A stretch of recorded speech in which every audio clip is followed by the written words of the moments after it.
அன்பார்ந்த முருக பக்தர்களுக்கு வணக்கம். நான் ஜெயமிஸ்கே கோபி.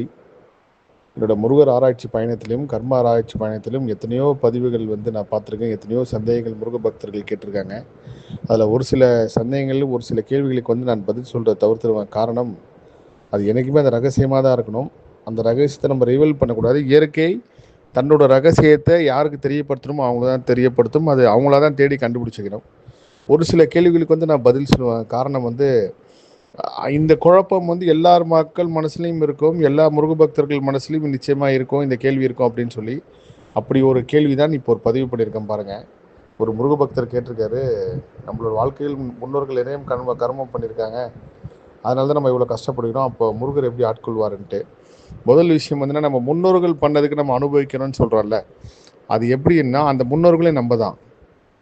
அப்பா பண்ணதுக்கு புள்ள அனுபவிப்பார் அப்படின்னா, இந்த புள்ள தான் இன்னொரு பிறப்புல அப்பாவா இருந்து பல தவறுகள் செஞ்சிருப்பாரு, பல மோசமான விஷயங்கள் பண்ணியிருப்பாரு. அவரே திரும்ப பிள்ளையா பிறந்து அனுபவிப்பாரு. இந்த புள்ள நிறைய தவறு பண்ணாலும் அவரே திரும்ப அடுத்த பிறப்புல நல்லதும் கெட்டதும் அதற்குண்டான வினையை அனுபவிப்பார்.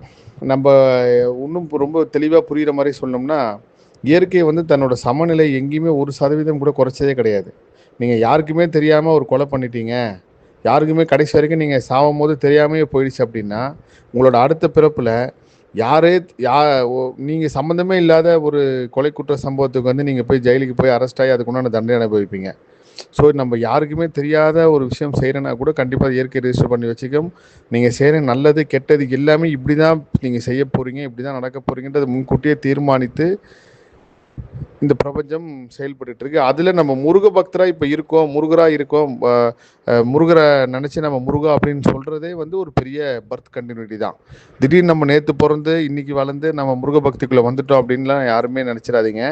நம்ம எத்தனை பிறப்பு எடுத்தாலும், எத்தனை ஜென்மம் எடுத்தாலும், இந்த முருக பக்திக்குள்ளே நம்ம பிறந்ததுலேருந்து நம்ம முருகனை கும்பிடலைன்னா கூட, நம்ம பிறப்பு முருக சக்தியில் இருந்துச்சுன்னா கண்டிப்பாக நம்ம ஆயுஸ் படிக்கிறதுக்குள்ளே வாயில் ஒரு வாட்டி அது முருகா அப்படின்னு சொல்லி வந்துடுவோம்.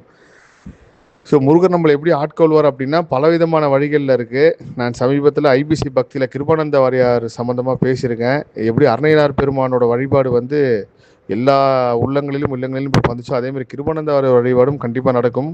கிருபானந்த அவரோட புகழ் இந்த 2026 மிகப்பெரிய அளவுக்கு பரவும். நான் அவர் 3வது அருணகிரிநாதர்னு சொல்லி நான் பதிவு பண்ணியிருந்தேன். அப்போ கேட்டார், அது எப்படி 3வது அவர் அருணகிரிநாதர் அப்படின்னு. அதுக்கு உண்டான பதிலையும் நான் ஐபிசி பக்தியில் சொல்லியிருக்கேன், இந்த குரல் பதிலையும் சொல்கிறேன். கிருபானந்த வாரியார் சுவாமிகள் பாமன் சாமி ஐயா கூட 2 மணி நேரம் உரையாடிட்டு, இப்படிப்பட்ட மகானை எனக்கு இப்போ சொல்ல கூட புல்லரிக்குது அந்த அவரோட வாழ்க்கை வரலாற்று படிக்கிறப்போ. இப்படிப்பட்ட மகானை நான் சந்திச்சதுக்கு எவ்வளோ பெரிய புண்ணியம் பண்ணியிருக்கணும், இவர் தான் 2வது அருணகிரிநாதர் அப்படின்னு சொல்லி அவரோட வாழ்க்கை வரலாறு புக்கில் பதிவு பண்ணியிருக்காரு.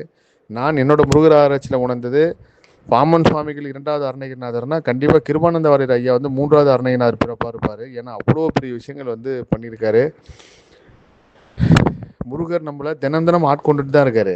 நீங்கள் கோயிலுக்கு போக முடியல, முருகர் மேலே கோச்சிக்கிட்டு நீங்கள் முருகரையே பார்க்கலாம் கூட, அவர் தன் பிள்ளையை பார்த்துக்கிட்டு தன் பிள்ளைக்கு எப்போ என்ன செய்யணும், அவரோட ஊழ்வினை கருமவினை எப்போ அனுமதிக்குதோ அதுக்கேற்ற பலனை கொடுக்கணும் அப்படின்னு சொல்லி காத்துக்கிட்டு தான் இருக்காரு.